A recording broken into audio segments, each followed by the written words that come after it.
Contexto literário. Há dois tipos de contexto, evidentemente. Tem um contexto histórico, tem contexto cultural, a situação que a pessoa vive, onde as palavras ganham sua força, seu conceito dentro da vida das pessoas, e tem um contexto literário. Hoje nós queremos dar alguns exemplos como a hermenêutica ajuda na interpretação de certas palavras ou frases. Eu quero usar como primeiro exemplo a palavra fé. Em Romanos 14, versículo 22, encontramos a seguinte frase: tens fé, tenha em ti mesmo diante de Deus. Aí, o contexto dá para entender que a palavra fé significa ter uma consciência boa diante de Deus. É uma fé em que eu creio que aquilo que eu estou fazendo é de acordo com a vontade de Deus.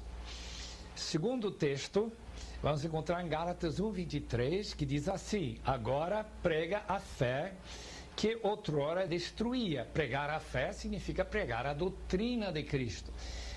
Pregar sobre como ser salvo, a doutrina evangélica.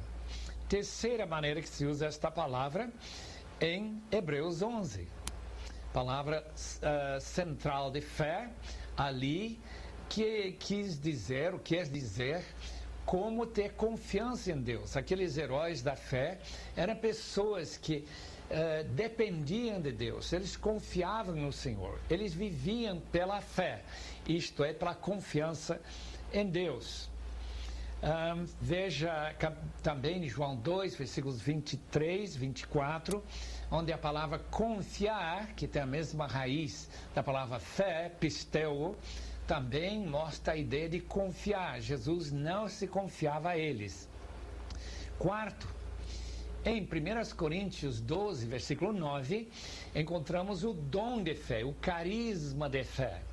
Eu entendo que essa palavra carisma significa crer através de receber uma convicção do Espírito que a pessoa vai ser curada, que o milagre vai acontecer. Quando nós oramos, que Deus vai responder literalmente aquilo que nós pedimos. Ter esta convicção é pela fé. Eu lembro aquele irmão em Portugal, senhor Paiva, que uma vez entra uma senhora assim muito aflita porque o filho tinha sido diagnosticado com leucemia.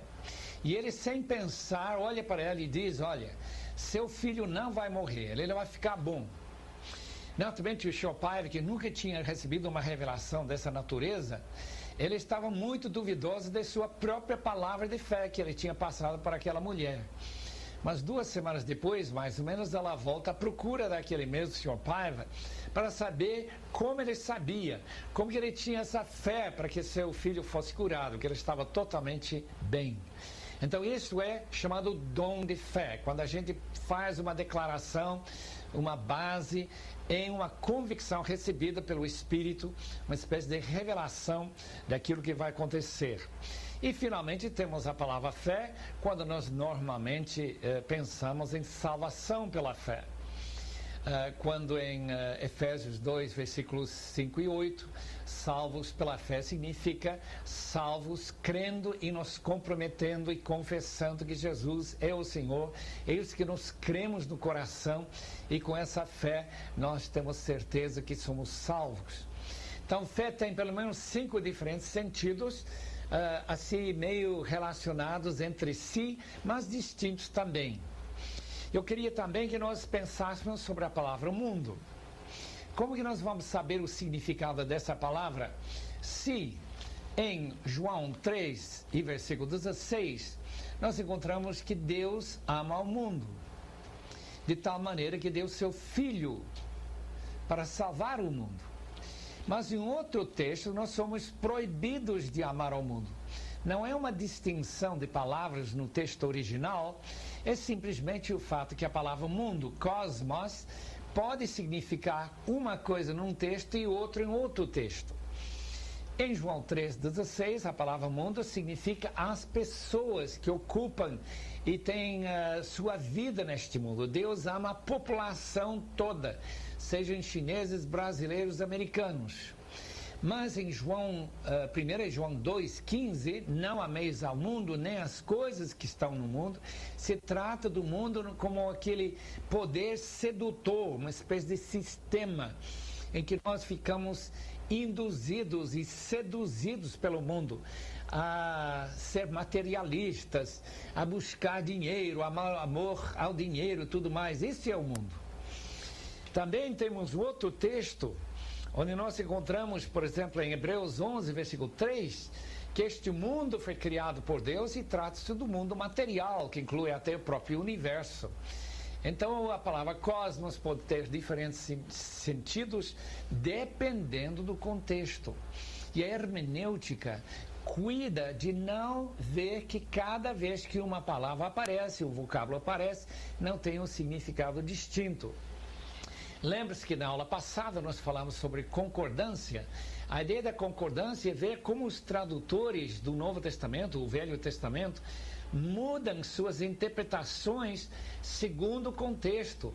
Quando você vê qual é a palavra do original e quando você vê como essa palavra é traduzida para o português, logo descobrimos que tem distinções de uma palavra para outra, de um contexto para o outro. Tem também os verbos que devem ser examinados quanto à sua gramática, seu tempo, sua voz, o seu modo. Todas aquelas regras de gramática são importantes na interpretação. Veja lá o caso, por exemplo, da nossa palavra salvar. Quando Paulo usa essa palavra em Efésios capítulo 2, versículo 8, ele usa a palavra no tempo passado perfeito. Tendes sido salvos pela fé. Algo aconteceu no passado, o efeito continua até hoje, continuamos sendo salvos. Mas quando chegamos a 1 Coríntios 1 e versículo 18, o original deixa para entender bastante claro neste versículo que a salvação é um processo. Certamente a palavra da cruz é loucura para os que se perdem, estão se perdendo, mas para nós que estamos sendo salvos, assim diz o grego original, é o poder de Deus. Então, nossa salvação do passado tem seu efeito sobre nós no presente, salvando-nos do poder do pecado. E, finalmente, Romanos 5 e versículo 9, fala de salvação futura. Seremos salvos pela vida de Jesus. Então, esse versículo já fala de uma salvação de nossos corpos. Quando nós sairemos desse corpo para receber um corpo igual àquele de Jesus, que não será mais sujeito à tentação, nem possivelmente pecará mais. Então, quando nós usamos diferentes tempos do verbo, nem sempre vistos em nossas traduções em português, nós vemos distinções no significado das próprias palavras. Às vezes nós nem notamos o tipo de ação. Às vezes a ação é pontual, ocorre e acaba. Outros textos, se usarmos a gramática certa, o tempo significa algo que aconteceu no passado e continua com seu efeito no presente, como já vimos no caso da salvação em Efésios 2:8. Em outros textos, o tempo é futuro e continua, continuaremos nesse processo. A gramática é importante para nós descobrirmos estes segredos da interpretação. Vejo, por exemplo, também processo completo com resultados contínuos, ou também tem modo de ação. Às vezes uma pergunta, às vezes uma possibilidade relacionada com a nossa palavra, se isso acontecer, tal coisa acontecerá. Por exemplo, Hebreus capítulo 3 e 4, várias vezes usa essa palavra, se ouvirdes a minha voz. É uma condicional. E nós temos que notar que há uma possibilidade de não ouvir a voz de Deus. Ou naquele texto das cartas às igrejas da Ásia, onde Jesus pergunta se a pessoa tem ouvidos para ouvir. Algumas pessoas têm seus ouvidos tampados. Em outros textos temos também o modo da ação, em que a maneira que se trata é uma optação, uma possibilidade. Se ouvirdes a minha voz, portanto, ou aquele que guardar a palavra e que constrói sua casa naquela parábola, em que se constrói sobre a rocha, sobre a areia, todas aquelas opções. Depois temos, na gramática, também temos a voz. Temos a voz passiva, temos a voz média, temos a voz ativa. Quando é ativa, então o sujeito age em relação ao objeto. Mas temos casos interessantes em que a voz é passiva. Por exemplo, uma pessoa não se batiza a si mesma, sois batizados. Isto é, outra pessoa nos batiza, somos os que recebem. E nós temos esse interessante texto de Efésios capítulo 5, e versículo 18, sobre ficar cheio do Espírito. Eu creio que a tradução mais exata daquele texto, 5:18 de Efésios, é permitir, deixai-vos encher do Espírito. Podemos de fato nos encher de vinho, mas nós não podemos encher-nos do Espírito. O que nós podemos sim é tirar as barreiras que impedem que o Espírito venha nos encher. Portanto, a melhor tradução, creio eu, 5 e versículo 18 de Efésios: e não vos embriagueis com vinho no qual há dissolução, mas deixai-vos encher do Espírito. Voz passivo contínuo. Deixai-vos sempre estar sendo enchidos, voz passiva, pelo Espírito. Desta forma estaremos vivendo sempre em sintonia e obediência ao Senhor nosso. Mateus 6:9: seja santificado o teu nome, na oração Pai nosso. Aquele texto é importante porque lembra-se que nós não podemos santificar o nome. Deus tem que santificar o seu próprio nome através de nós, por nosso intermédio, da maneira que nós vivemos e agimos. Então temos contexto literário, temos os tempos dos verbos, temos os modos dos verbos, temos a ação do verbo, seja ação média, seja ação passiva e assim por diante. Além disso, temos que notar na gramática, isso é muito importante, que nós notemos os tipos de conexão de uma frase, de uma palavra com outra conexão. Por exemplo, nós temos uma conexão entre um nome e pronome. Se nós não tivermos claramente em nossa mente quem está sendo indicado naquele pronome, podemos interpretar erradamente. Deixe-me citar um caso aqui de João 7, versículo 37 a 39, outro grande texto sobre o enchimento do Espírito. O texto começa deste jeito: no último dia, o grande dia da festa, levantou-se Jesus e exclamou: se alguém tem sede, venha a mim e beba. Quem crê em mim, como diz a Escritura, do seu interior fluirão rios de água viva. Isto ele disse com respeito ao Espírito que haviam de receber os que nele crescem, pois o Espírito até aquele momento não fora dado, porque Jesus não havia sido ainda glorificado. A pergunta é do interior de quem fluem estes rios do Espírito Santo.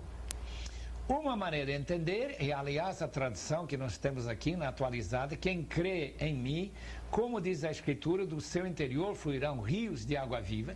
Do seu interior significa a pessoa que crê.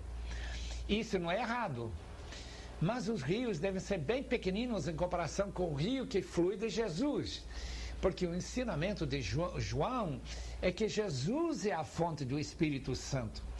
Ele que pede o Pai, para o Pai mandar o Paracletos para ser conosco e ser igual a Ele. Esta é a ideia que João passa para nós. Então, do seu interior também pode ser uma referência ao próprio Senhor Jesus Cristo. E assim, a interpretação depende de gramática, de conexões. Veja aquelas conexões temporais, aqueles textos que explicam quando uma coisa acontece. Depois, durante, antes, agora, depois, então. Temos um texto bastante complicado em relação à pergunta quando que isso vai acontecer.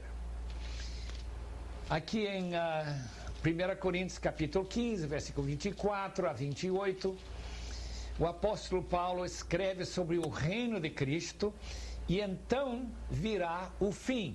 Só que nós precisamos saber quando refere-se àquele então. Aparentemente, com relação ao versículo 25 anterior, versículo 23 anterior, depois os que são de Cristo na sua vinda, e então virá o fim, quando ele entregar o reino a Deus, o Pai, quando houver destruído todo o principado, bem como toda potestade e poder. A pergunta é, este então, dá para entender o milênio? Vai dar para encaixar 1000 anos, um período bem longo, em que ele estaria dominando os seus inimigos? Eu entendo que sim, mas alguns entendem que não. E eles, por serem amilenistas, acham que aquele então significa que a própria segunda vinda de Cristo vai significar o domínio de todos os inimigos de Jesus, quando ele começa a reinar no reino eterno. Outros tipos de conectivos são locais, indicando onde. Exemplos deste tipo de indicador do contexto é ao lado de, em cima de, debaixo de, e tantos outros textos relacionados com localidade. Nós, por exemplo, temos esta frase tão importante, onde se trata de estarmos sendo batizados para dentro do Espírito. 1 Coríntios 12 e versículo 13. Posso ler?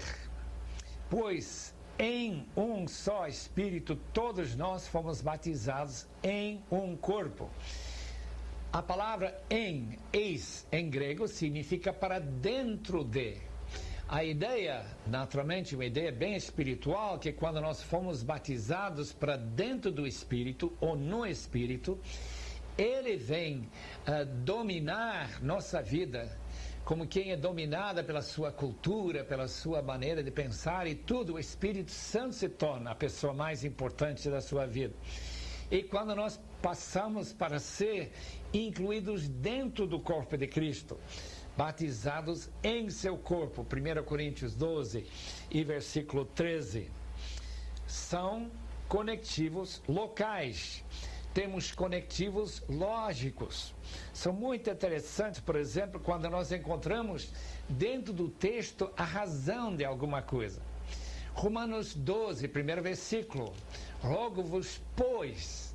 A palavra pois mostra que a razão que nós devemos entregar nossos corpos como sacrifício vivo é porque, segundo a graça de Deus e sua grande misericórdia, Ele nos incluiu dentro do seu esquema e plano de salvação, como nós lemos no fim do capítulo 11.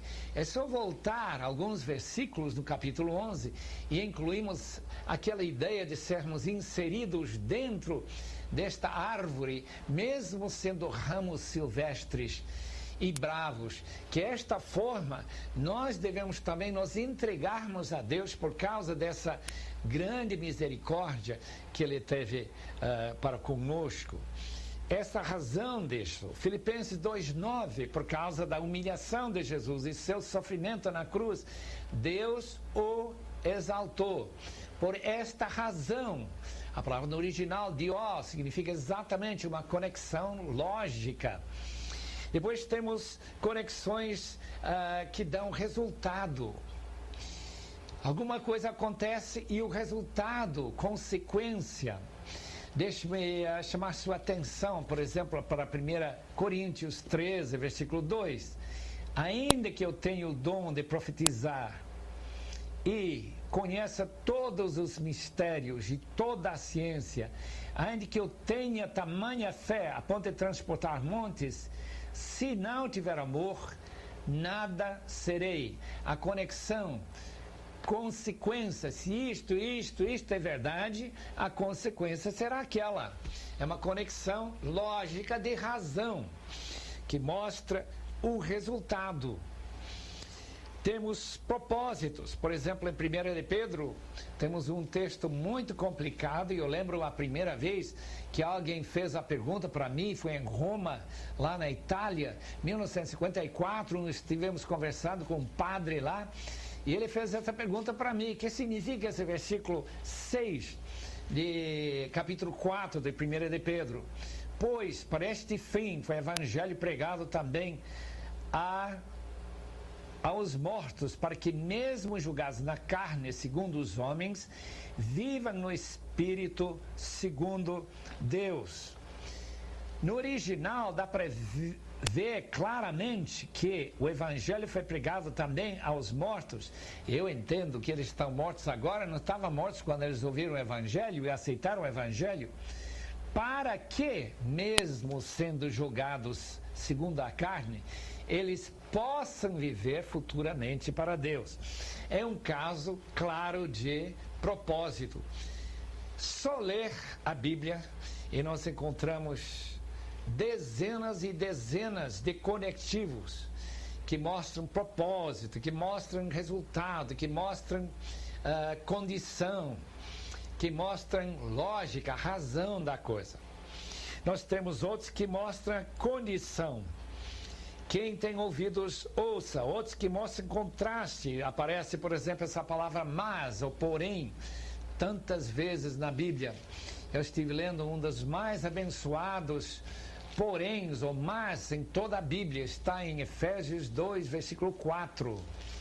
Posso chamar sua atenção para este tão importante texto, quando o apóstolo Paulo está mostrando justamente como nós estávamos mortos em nossos delitos e pecados, mas, versículo 4, mas Deus, sendo rico em misericórdia, contraste total, nossa miséria contrastada com nossa nova situação.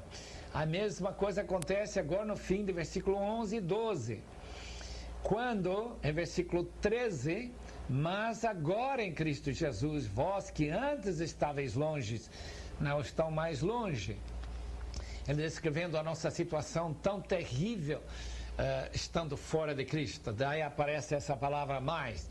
É só pegar uma concordância e fazer uma investigação desses fatos. Contraste, Romanos 6, 23.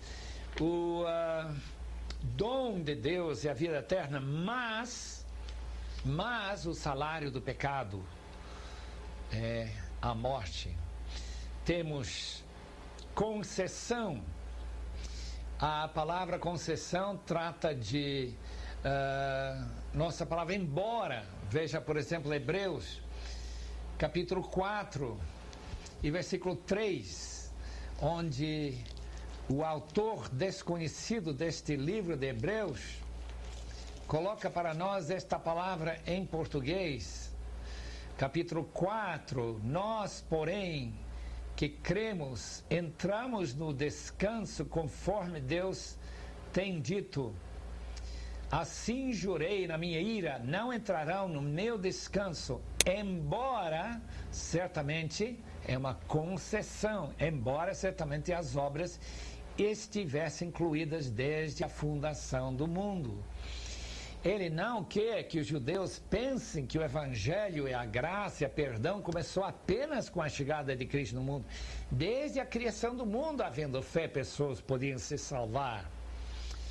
Concessão, número 7, nos conectivos, seria uma lista de fatos, primeiro e depois.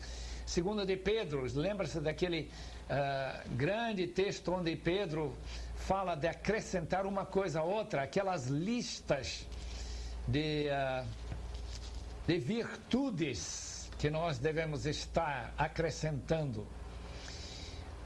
Por exemplo, capítulo 1, versículo 5 de 2 de Pedro. Por isso mesmo, pois, reunindo toda a vossa diligência, associai com a vossa fé a virtude. Com a virtude o conhecimento, com o conhecimento o domínio próprio, com o domínio próprio a perseverança. Estas listas também devem ser interpretadas em uma espécie de escada. A mesma coisa com o fruto do Espírito e outras listas. Então, é uma série de assuntos que são conectados por seu paralelismo. Depois temos conectivos modais, onde temos comparações indicando como que uma coisa acontece. Procure, por exemplo, olhar para textos como agência, salvos pela fé, mediante a graça, e nós vemos palavras como Romanos 12:1, que nós devemos entregar nosso corpo vivo e santo e agradável para Deus. Outra maneira modal de ler um texto seria maneira tal como, e assim como, aquela comparação e contraste que Paulo faz em Romanos 5 entre Adão e Cristo. 5:12, portanto, assim como por um só homem entrou o pecado no mundo, e pelo pecado a morte, assim também é uma comparação modal, a morte passou a todos os homens. Procure ver aqueles textos que usam esta maneira de conectar.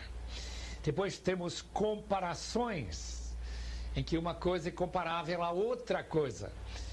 1 de Pedro 3:1, texto interessante, porque a comparação lá é entre a esposa e o escravo. Veja como começa.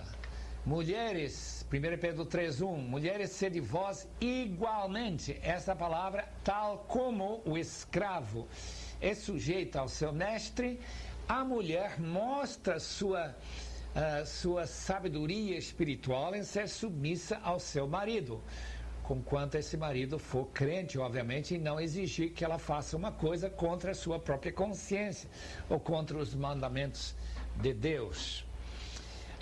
Tem ênfases, palavras enfáticas, quando se usa a palavra somente, único, de modo nenhum. Romanos 6:2, quando se levanta essa pergunta, será que nós devemos pecar mais? Resposta, de modo nenhum.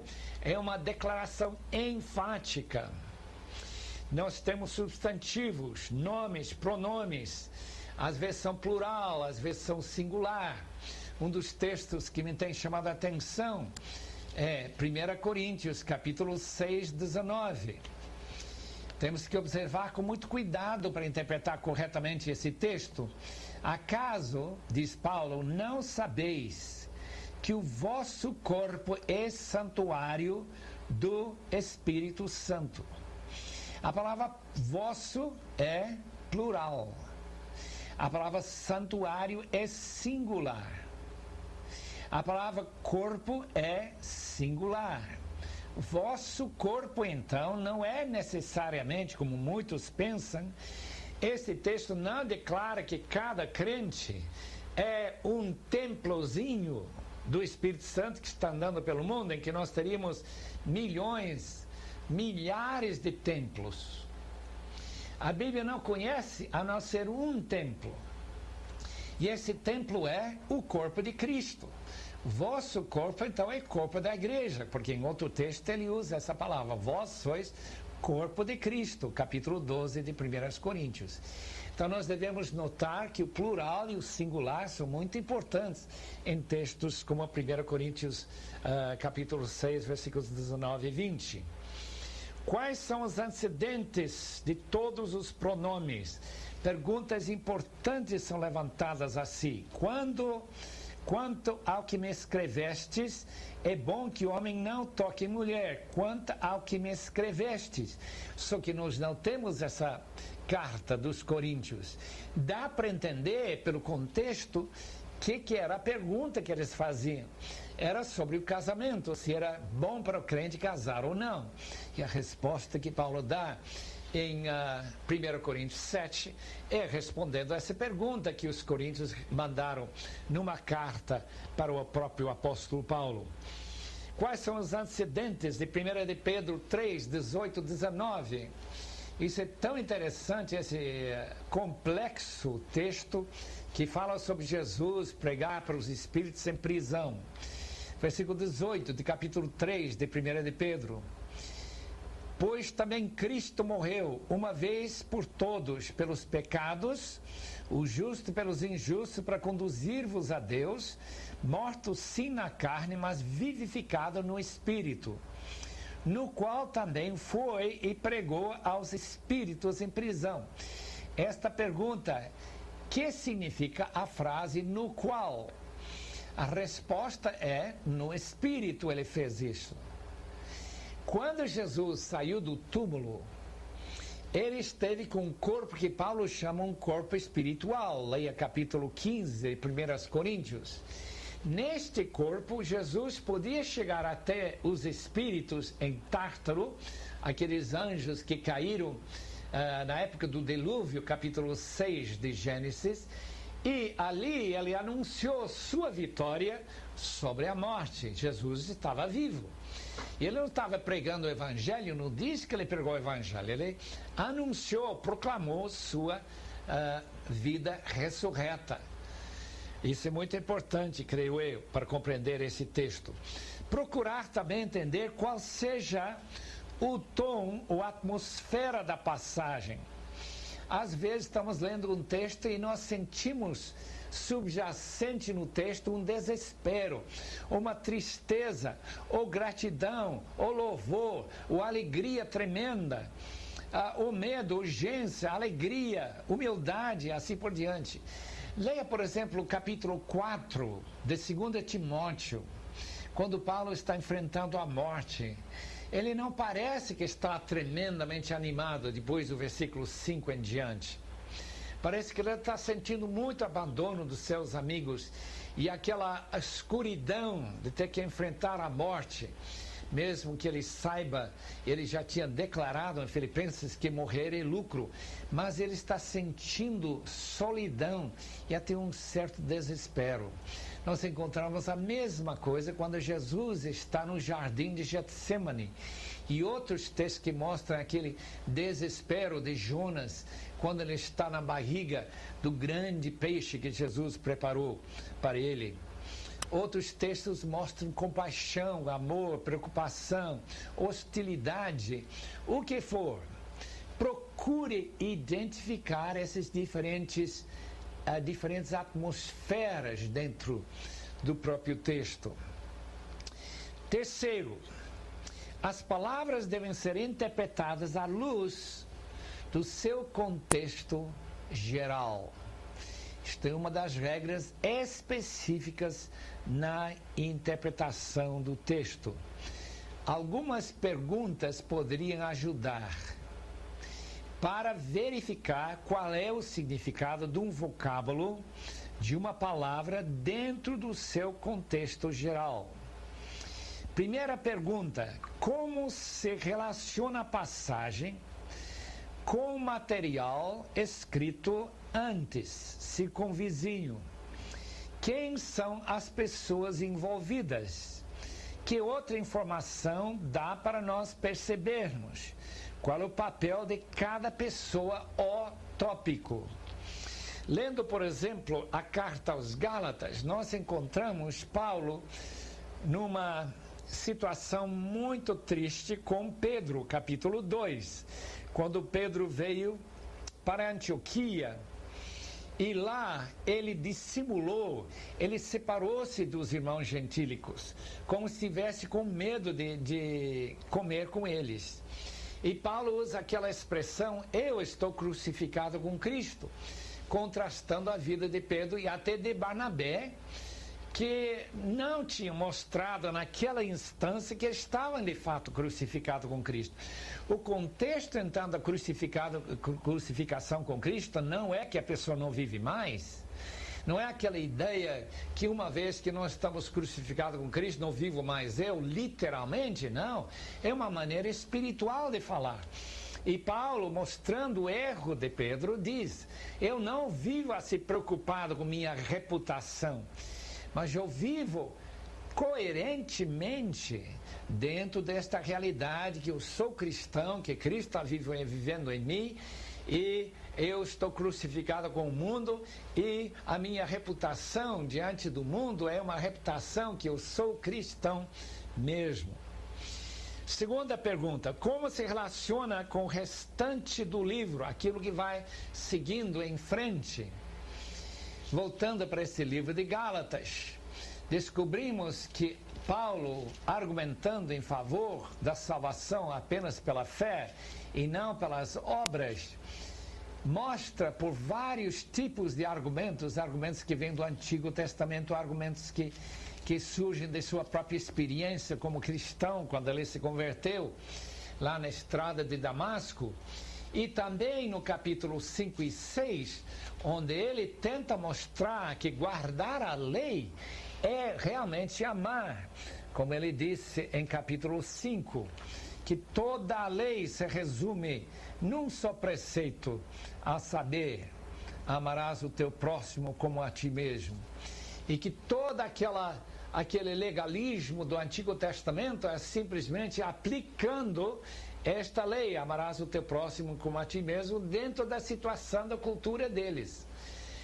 Obviamente, essa palavra de Deus continua até hoje, e nós temos que aprender na hermenêutica como aplicar esta frase, amarás ao teu próximo, tanto na África, ou num escritório de São Paulo, ou lá numa comuna chinesa, qualquer que seja a situação nossa, que lá nós temos que viver para o benefício do nosso próximo.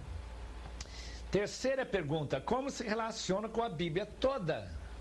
Se nós tivermos uma perspectiva do cristianismo bíblico, como o Dr. Wilbur O'Donovan tem, quando ele escreveu este livro para a cultura africana e para a nossa cultura brasileira, uma grande parte daquela influência africana nós temos assim com força aqui no Brasil. Então, uma interpretação que vê a Bíblia toda como a fonte de conhecimento, no sentido de teologia bíblica geral, nós não estaremos caindo em tantos erros de pensar que um texto ensina uma coisa e parece que está em contradição com outra, ou dar uma importância demais a costumes e culturas de não cortar o cabelo. Se de fato dá para perceber que cabelo curto era, na época de Paulo escreveu aos Coríntios, era um sinal de uma prostituta, então que essa pessoa tinha que ter uma mantilha na cabeça por causa disso, e não que seja sempre a vontade de Deus que ninguém jamais venha cortar o cabelo, sendo mulher, claro.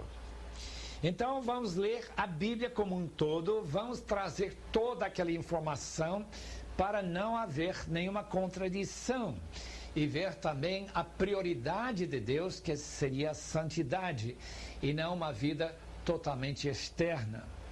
Finalmente a pergunta: qual é o pano de fundo cultural e histórico do texto? Há palavras estranhas que às vezes nós não sabemos entender muito bem. Veja um texto como esse do Pai Nosso aqui em Lucas 11, onde Jesus ensinou aos seus discípulos: o pão nosso cotidiano dá-nos de dia em dia.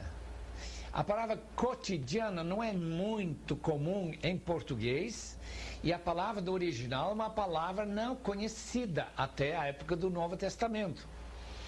Quando nós entendemos que esta oração é um pedido para que Deus nos dê pão para o nosso dia a dia, nós devemos lembrar que no capítulo 6, onde aparece o Pai Nosso, em Mateus 6, que o mesmo contexto diz que Deus cuida dos passarinhos e das flores do campo, dando vestido, dando alimento, e que nós não precisamos nos preocupar com algo para comer.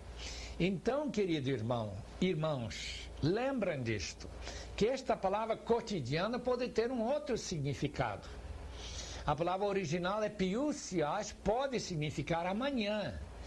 Nesse caso, a frase significaria o pão de amanhã dá-nos hoje. E o contexto não é mais chegar na padaria para ter o pão todo dia, mas é o pão que vem do céu. Como Jesus disse, trabalhar pelo pão que não perece para a eternidade, traz vida para nós. Dá-nos o pão de amanhã, uma referência ao sábado. Lembra que quando chegava o sábado, o maná não descia. Então nós precisamos de Jesus, que veio para nós através do Espírito Santo para falar para nós e para dar-nos forças para viver. Neste caso, esta referência ao pão cotidiano seria aquele pão espiritual que Jesus disse em capítulo 6 de João, nós temos que comer todo dia. Pode ser a interpretação mais correta. Sempre que lemos os textos de palavras complicadas, por exemplo, aquele texto de Lucas também 11, onde fala daquele homem que queria pão à meia-noite, e traduzida nesta versão importunação, versículo 8, um estudo muito cuidadoso do Dr. Bailey naquele livro, que eu não tenho aqui para mostrar para os queridos irmãos, mas relacionados com a época e o mundo do Novo Testamento, aquele livro As Parábolas de Jesus, do Kenneth Bailey, ele mostra justamente que essa palavra anaidian, a palavra grega, pode significar vergonha, e que esse homem deu tudo que este mendigo veio a essa meia-noite para pedir, como nós chegamos a Deus, não por causa de sua importunação, mas por causa da vergonha que ele passaria no dia seguinte se ele não tivesse dado essas coisas. Procure, portanto, entender as palavras ou frases difíceis através de estudos cuidadosos. Tem uma palavra, por exemplo, sarx, traduzida em português pela palavra carne. Algumas versões traduzem a palavra sarx como se fosse a natureza humana pecaminosa. Na nova versão internacional, que nós já mostramos para os queridos irmãos em outras ocasiões, traduz novamente pela palavra carne. Eu creio que nós entendemos essa palavra. Carne não significa aquilo que encobre nossos ossos, mas está relacionada com nossas inclinações pecaminosas, inclinação para o sexo errado, nossa inclinação para roubar, nossa inclinação para vingança, tudo isso é carne, carnalidade.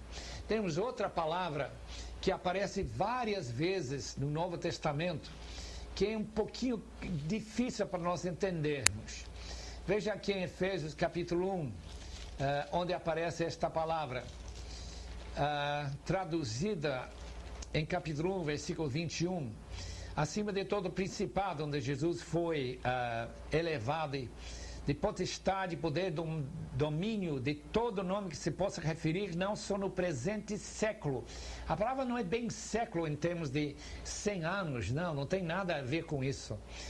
É tempo e espaço contaminado ao poder satânico, já que todo mundo jaz no maligno. Então este século é o século em que Satanás está, é o Deus deste mundo. Mas a nova época, o novo Aion, a palavra no original Aion, significa a época em que Jesus estará dominando.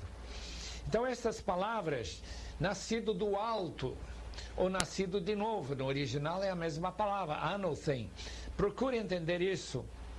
Veja como é importante para o intérprete um texto difícil, por 1 João 3, 6 a 10. Não ensine que um cristão nunca peca.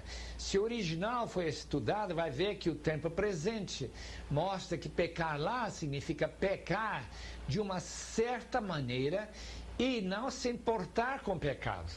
Ele não vive no pecado, especialmente o pecado de se afastar de Cristo, como aqueles gnósticos de 1 de João, que estão em vista em 1 de João, capítulo 3, 6 a 10.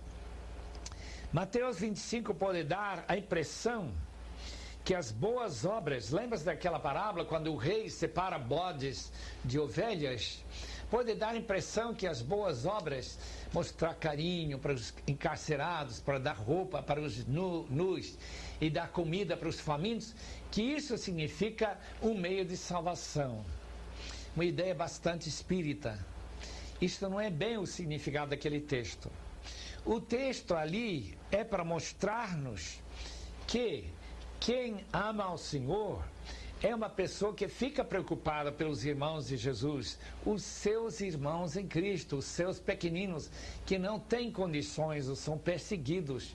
Então o cristão tem uma preocupação como os coríntios tinham que ter, como os macedônios tinham, com os pobres irmãos de Jerusalém. É só ler 2 Coríntios capítulo 8 e 9.